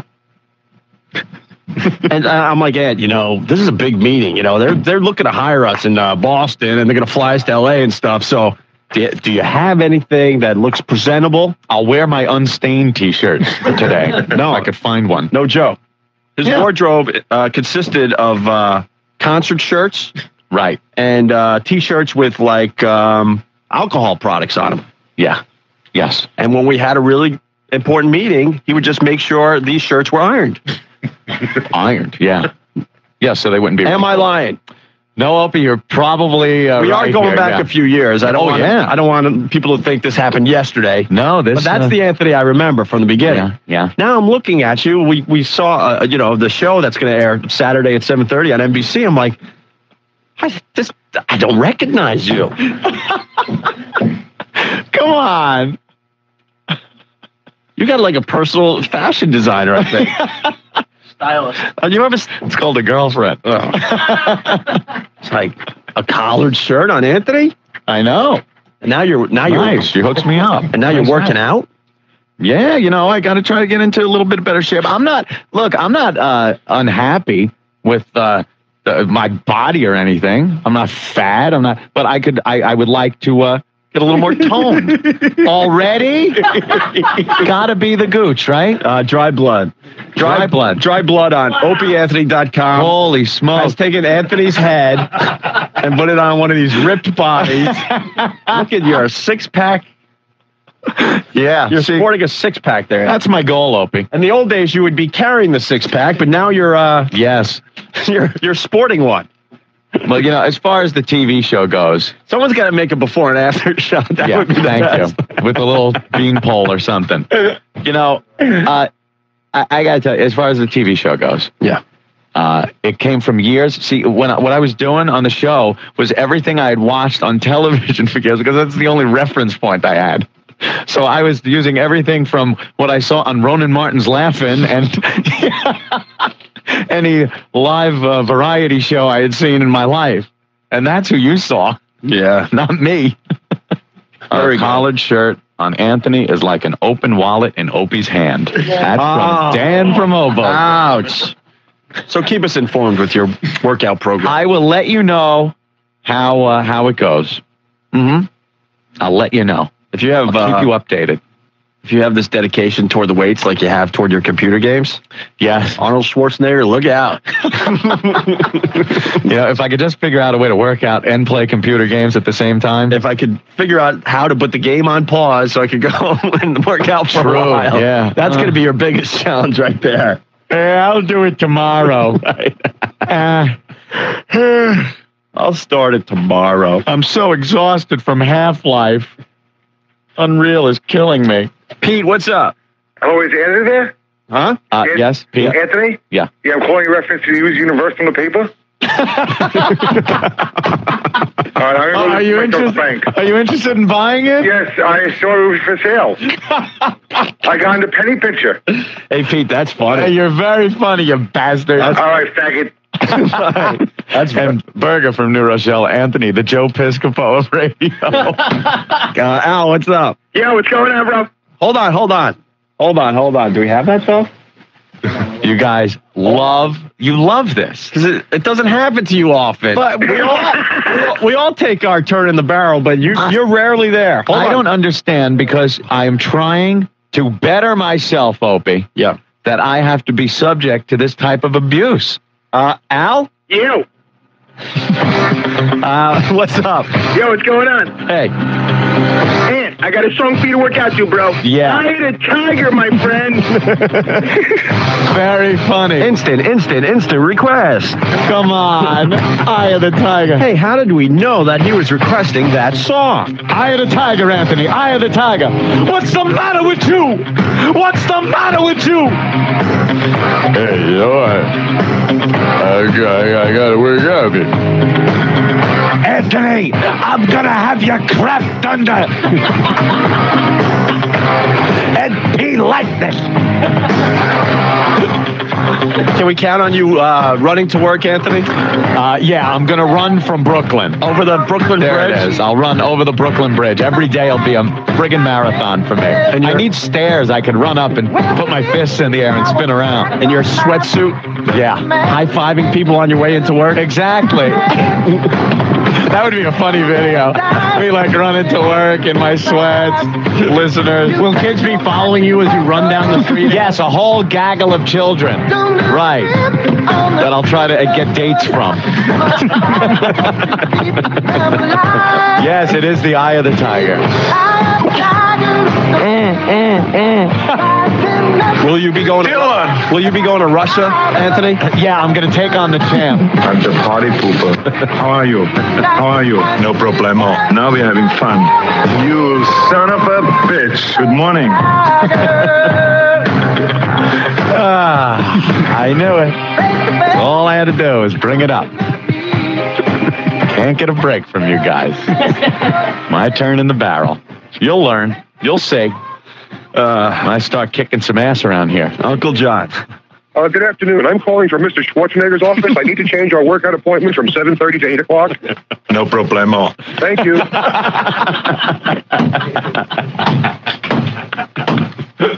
Very good. I have some questions I want to ask you. Back of the car, I just didn't care. Hey, Lisa.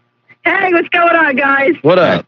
Oh, man. Anthony's going to look at that machine and he's just going to go one day, I must break you. And then that's going to be it. He's just going to go right over the top. Why doesn't anyone think I can be motivated to do this? I'm not doing this. You got to understand. I'm not doing this to get like Arnold.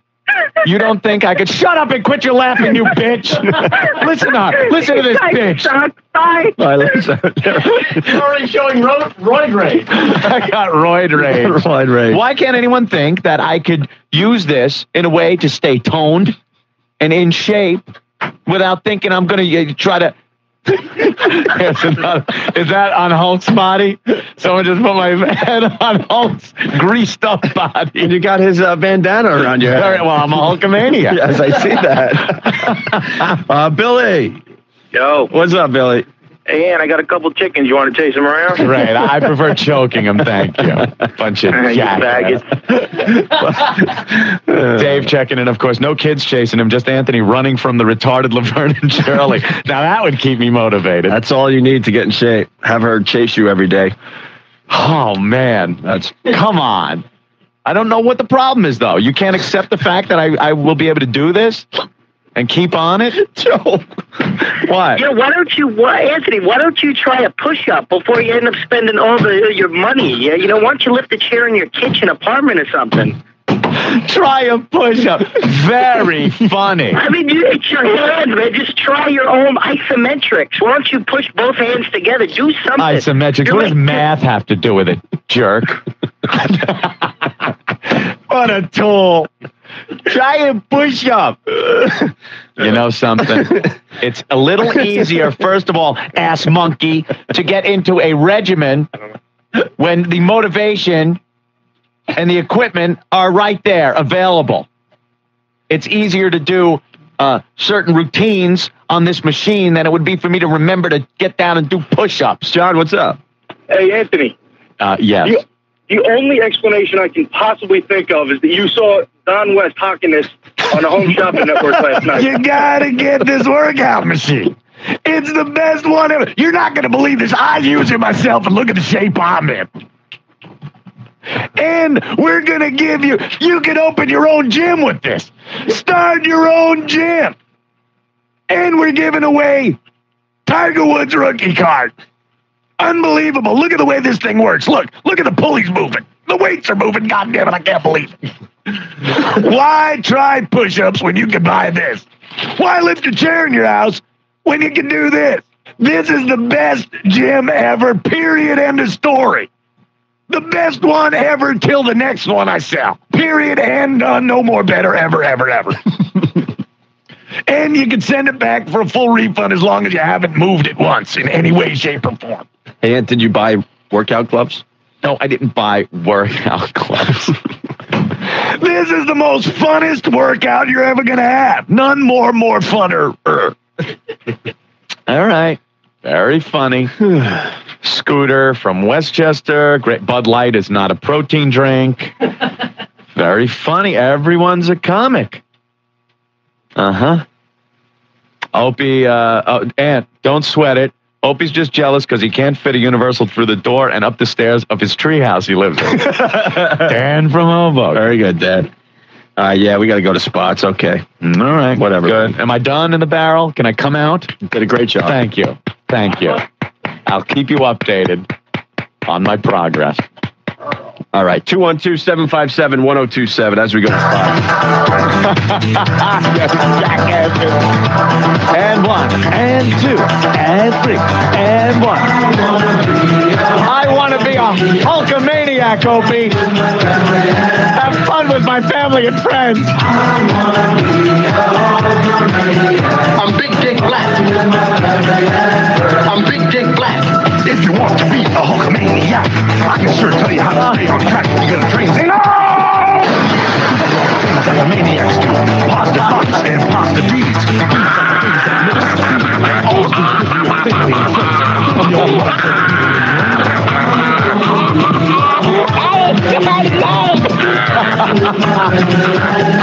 Oh, great. Good, baby. Very good. and you see every painful detail of my muscular physique. So what do you think of my tight pants? You ever seen a grown man naked? All right. Those men wanted to have sex with me. You people are tools, man. Can I come out of the barrel? Yeah, you can, Anthony. Thank you. Right after this call. Craig. Yes, Craig. Hey, is he gonna? As soon as he gonna be in front of a mirror, going, "There is no tomorrow. There is no tomorrow." All right, Apollo Creed. You suck. Take it easy. All right. You have Chris from Jersey. You'll have better luck sleeping on it and getting muscles by osmosis. Hey, Steve. What's up? Hey. What's going on, man? You gonna start wearing guinea cheese every day now to work to show off the new muscles? Very good. If you come in with one of those shirts, I think I'll... Who do you think I am, Vinny the Racist? I know what I'm talking about, Anthony. Wow, Jason from Staten Island. Anthony starring in the sequel to Pumping Iron called Pumping Aluminum. Very good. Funny people. All right. I guess that was pretty good that we teased your little workout gym. Thank you so much. Okay. So someone asked about the 4-foot pen with Ken Stevens, our boss. Yeah. And it's official. We have signed our contracts, Anthony. Yeah, we did that right after the show. Right after the show. And then we boosted up with the boss, telling all sorts of fun stories. Oh, yeah. So after our little get-together after the show yesterday, it was getting too late to jump on a train back to Long Island. So I have to stay in the city. You stayed in town last night. Got to do it. But I wasn't prepared to stay in the city. As you will notice by the same clothes I'm wearing today that I did yesterday. Now, Opie, Manhattan, New York City here, very hard to get a room at the last minute. A lot of people like staying here. Right. There's a hotel I frequent, and I just figured they'd have a room for me last night. Right. Oh, they were sold out. Uh-oh. They were sold out. Now I need to find a new hotel. And I'm a little buzzed and a little tired, and I just need to find a room. So you didn't want to start making calls and find another hotel? So I went to the Crack Hotel across the street. I can't believe you stayed there. Ben was mortified. You stayed at the Crack Hotel? Ben prides himself on knowing New York and knowing where, like, the hip clubs are. Yeah. He'll tell you where all the cigar joints are. He knows all this crap. I know. And if he you knows need where the good room, he knows where the hip hotels are. He knows which hotels you should stay away from because, as Ben said, the sheets are filled with... I didn't say it, so don't dump out. Ugh. Man batter. Man batter all over the sheets. So I was tired, and no rooms in the hotel I use, so I went across the street to the Crack Hotel. You see one of those real tight, curled up black pubes on your pillow? Nothing worse than knowing that a Hasidic Jew fouled a hooker there about an hour before. This place is such a dump. Such a dump. And I'm in the lobby, and you get all the rubes from all over the place that are coming to New York for the first time, and they because this hotel is close to Times Square, they're assuming it's a good hotel because the lobby looks good. Yeah. It's Art Deco, Anthony, I believe. Oh, yes, Art Deco. Yeah, they make the lobby look good. That means they just haven't remodeled it since Art Deco was new. These people have no clue what the rooms look like until they get upstairs, and they're in for a rude awakening. Here's the key to toilets down the hall. Sheets are $10 extra. It's one step above that. Yeah. Seriously. There's a rotary phone. Mm-hmm. There's a rotary phone. A rotary phone? In the room. Right next to the bed. Huge mirror. Uh-oh. Huge mirror. That's a bad sign. You can see Opie asleep in his hotel bed on the internet somewhere. Huge mirror. Ridiculously. Yeah. I mean, it was the whole wall. After signing his very lucrative contract, Opie decides to spend in the tens of dollars on a hotel room. Staying here in Midtown Manhattan at the Plush Crack Hotel.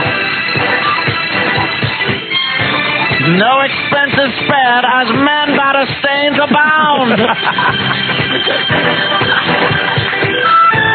In this luxurious crap hole, you know what you've gotten yourself into when you grab the sticky doorknob. And that mirror next to the bed, full of video equipment. And for a special surprise, open the closet, you'll see a dead hooker. Freshly killed. The Crack Hotel. You just signed your contract. Let me get this straight. It's right after the show, we just signed our deal. Yeah. Feeling pretty good about ourselves. Of course. And you stay at a crack hotel. Basically, yeah. The air conditioning was busted, so I'm sweating all night. Sticky sheets. Located near the Carnegie Deli for all your pot needs. And I also knew that I had to wear the same clothes today, so I wanted to keep them nice and fresh for today. Opie's wardrobe never getting in the way.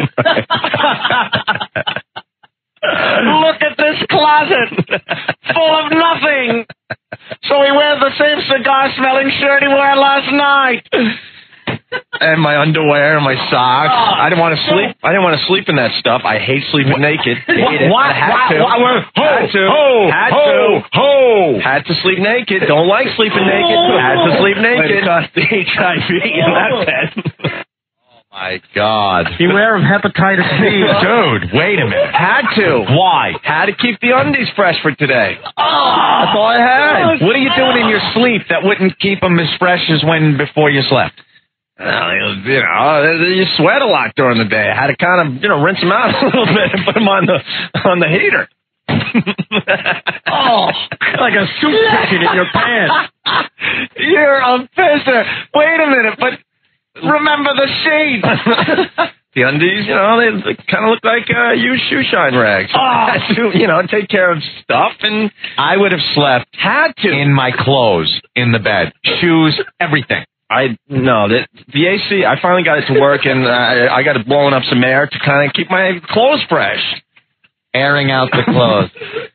The sheets didn't fit the mattress, so I woke up in the middle of the night just sleeping on this crappy mattress, sweating like a pig. Oh, my God. Wait, the bare mattress? Oh, yeah. You have a disease. It was the worst. The W, outside my window. Where most hotels serve crabs in the dining area, Opie got his in the bed. All this and complimentary blood stain removal. A place to hang your underwear while you sleep naked in our petri dish bed. All at the Crack Hotel in Midtown Manhattan.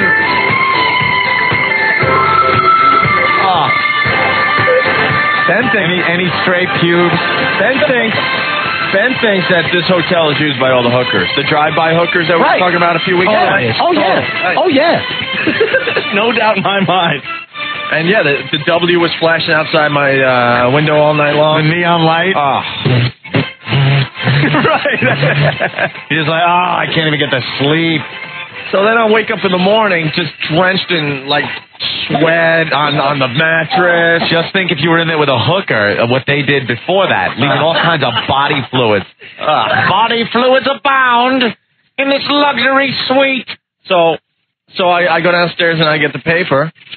And I go back upstairs, and I'm reading about us in the Post today. Did you put the paper down on the floor so your bare feet wouldn't hit the rug? Right.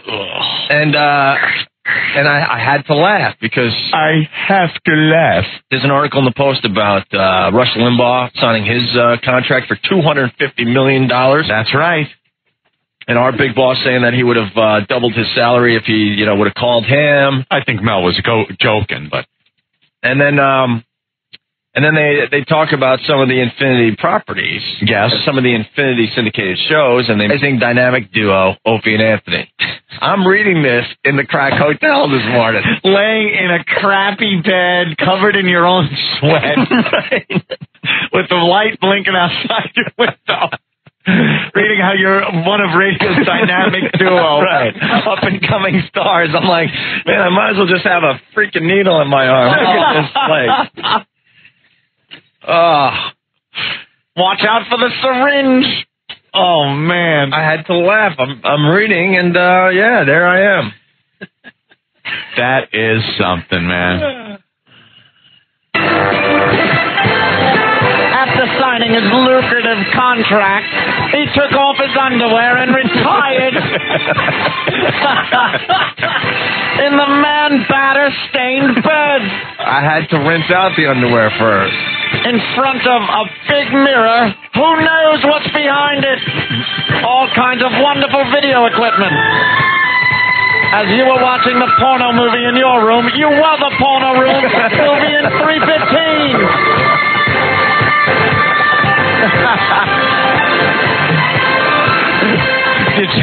You check the TV guide. So what's naked radio personality? Let me click that. Hey! Room service? No room service. Look at my hair. Look at that. I had to I don't know. Yes, looking like kind of greasy. Yeah, because it was the hotel shampoo and not even the good Oh, kind. no, it probably wasn't shampoo. You know what I'm going to do? I'm going to crank off a back into the cream rinse bottle. That's what I said. That whore just beat me. Beat me out of my money. I'm going to get the next whore that tried to shampoo her hair. I'm going to crank off a batch right in the shampoo bottle. Tony. How you doing? All right. What's up? Yo, how come OPIE, you just didn't sleep in your drawers and then free bag it today? Yeah, why didn't you free bag it? All right. Dude. Why didn't you free bag it? Any way you looked at it, though, you know, I had to take care of the undies. Dude. No, they were hurt. Dude, you Dude, could have. you could have at least after signing that big deal, go out today after, taking a shower and buying a pair of underwear. You only would have free bagged it maybe for an hour. Right. I went to the Gap and bought a brand new shirt. You could go to Dwayne Reed and pick up a package of underwear. You could have done that. You sleep in your underwear last night to just set up some kind of perimeter around your junk. Do you guys understand that I could not continue wearing these underwear? Well, I'll tell you this. I took a girl to a hotel like that one time. Horrific.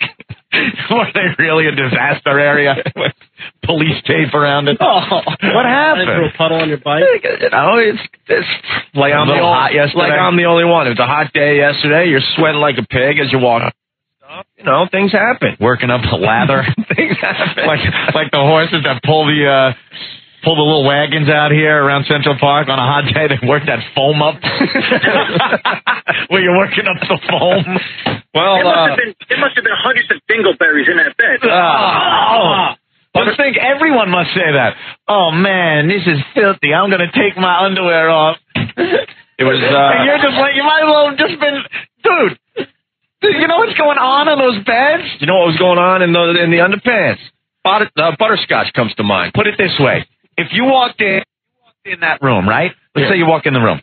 There's a naked man in the bed. He gets up, leaves the room. Would you lay down in that bed? They changed the sheets. Oh, not at that place. Oh, that place, dude. They had a Jamaican lady, working the floors. How about you said the sheets didn't fit and they kept sliding off the mattress, and then you wake up and you're on bare mattress? And how many guys do you think that happens to? I don't even want to think about it. Everybody. Very thin pillows. Oh, the thin crack pillow. It wasn't even a blanket. It was just a spread. No, wait a minute. Now here comes another thing. Spread. Was it just one spread when you walked in the room? Sheet spread. Under the sheet. Spread over the sheet. There was no top thing that you always throw off the bed the second you get in a hotel, because those are the drunk people that just have sex instantly on that. That was a spread. That's what you used? What are you going to do? I need to be covered. Oh my God. You have a communicable disease right now. No. Right now. No. You got to lock up your genitals in your underwear.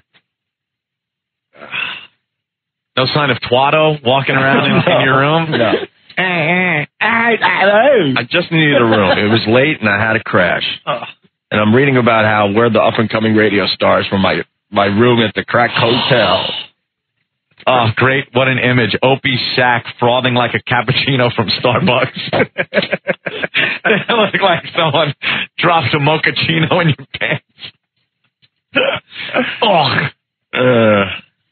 So, there you have it. Wow. What a paradox, huh? Yeah, it's funny. People think we're doing so well, and it was pretty pathetic last night. You're at the Crack Hotel. Crack Hotel. Why don't you go to the park or something? It's right down the road. Well, I checked out of the Crack Hotel.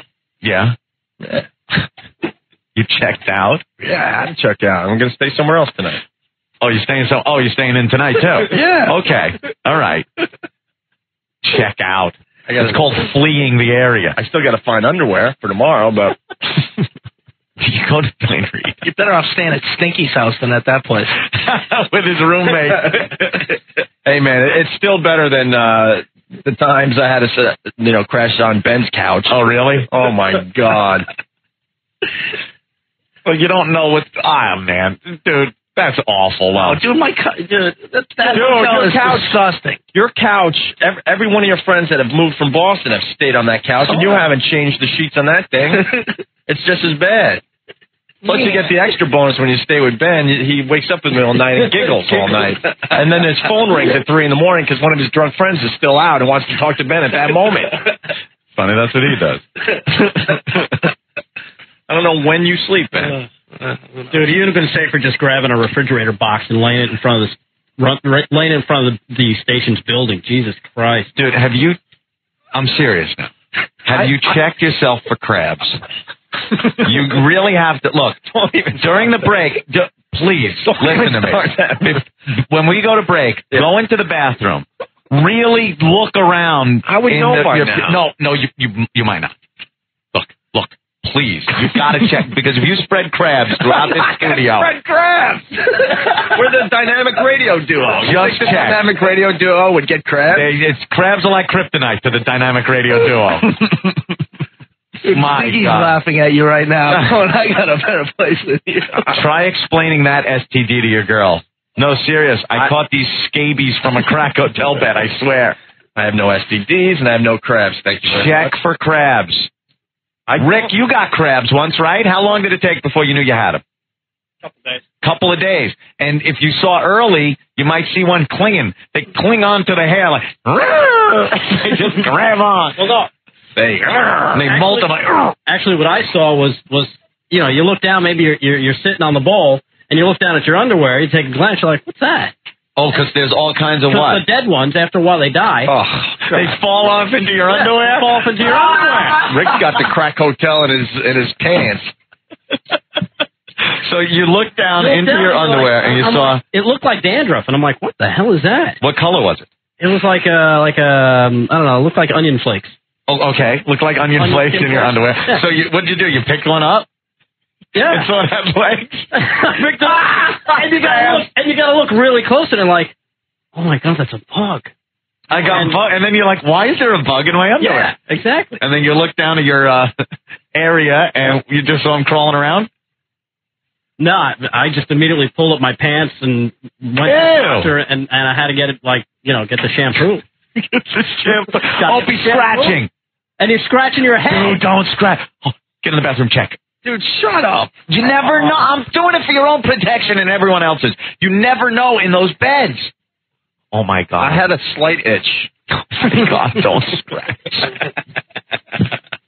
Oh, my God. I'm fine. It was an interesting night, to say the least. And then reading about us in the paper while I was in that situation, I'm like, man, what the hell? Reading about us in an article that contains figures like 25 million and huge radio companies, and there you are in the Crack Hotel in my own sweat, naked, because I'm still waiting for my underwear to dry. You walked in there, the crabs like an amusement park just sat down. Come on. All right. Please, sir. Well, you know what? Screw you guys. I'm never sharing again. F you. Well, you can share the stories, just don't share anything you bring back from these rooms. Get your balls out. Clap your ass up. Clap your scrotum. It's today, though it may not be anyone's birthday, and it's not even 4th of July. We'll be back with the Opie and Anthony show. Stay there. There you go. We don't have a boss right now. We're bossless. Or do we officially? I don't know. You know, all I can say is within the last, we've been here, what, a year and a half? Yeah. Ant and I officially have seniority over everyone in this place. Hey, that's right.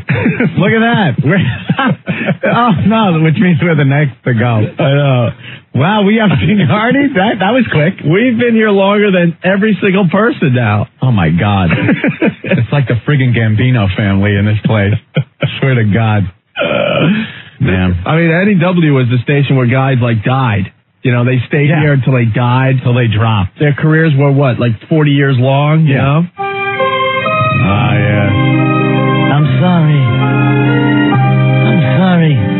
Your services are no longer needed here.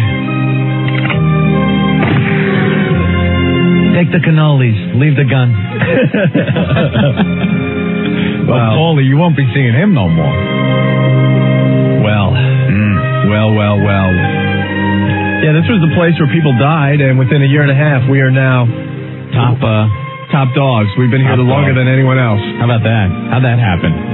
So, are they speculating anywhere? What do you mean? The media? Anything? Can we talk about this? Are we allowed? I don't know what we can talk about anymore. Call upstairs. Let's ask our whole boss. Get him on the phone. Get him on the phone, for God's sake. We're actually really sad today because the guy who brought us to New York, a guy, believe it or not, we got along with, tragically died in a car accident. No. Oh, that's that old gag. He's doing all right, but he will no longer be our boss. Yeah. Aw. So we're kind of sad today, to be honest with you. I do feel kind of bad. All kidding aside, because he was the guy who hired us. Boy, all the authority figures just dropping like flies around here. What happened to Roger? I don't know. It's pretty pathetic. People used to come here and like their careers would end when they would die, basically. Yeah. They wouldn't leave this place until they dropped dead. Like a time capsule. 30, 40-year careers at this place, and after a year and a half, just to show you the turmoil that we've been through, we've been here longer than just about everyone now. Opie, Anthony, you two are the survivors. Oh, man, wait a minute. We could do a whole fucking... Hold on, man. We got to do this right. Where is my music? Hold on, Slade. Oh, wait, I think my CD is stuck in my big camel toe. Hold on, Slade. Oh, look at that. It almost runs over. Almost runs him over. Look at this. Thanks, man. Where is my flute?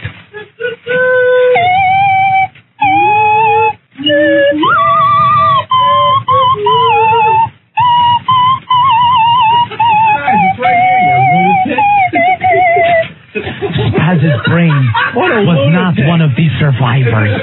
Freaking idiot. Like, he panics. He's got to find the Titanic CD, right? And there's that whole shopping cart filled with all our bits and CDs. Look how messy it is. So he pulls the 2 CDs off the top so he can start shuffling through to look for them. There it is. It was the one he threw to the side. Spaz's brain was damaged more than the mighty Titanic on her maiden voyage. It is as if a giant iceberg struck his head and dented his brain. Is it? Well, I thought we'd do a different version, no? Oh, no, you got to have the real Celine song. What everyone knows. All right, Celine, you're going to dedicate this to Opie and Anthony for outlasting everyone around here? This song goes out to those that sailed on that ship, that plague-ridden ship that was WNEW. You all know the people that did not make it. The Pat St. John's, the Scottsos, and the Carol Millers. All of them that perished in the wreck that was WNEW. Many have passed through her, but there have not been many that still remain. Except for 2.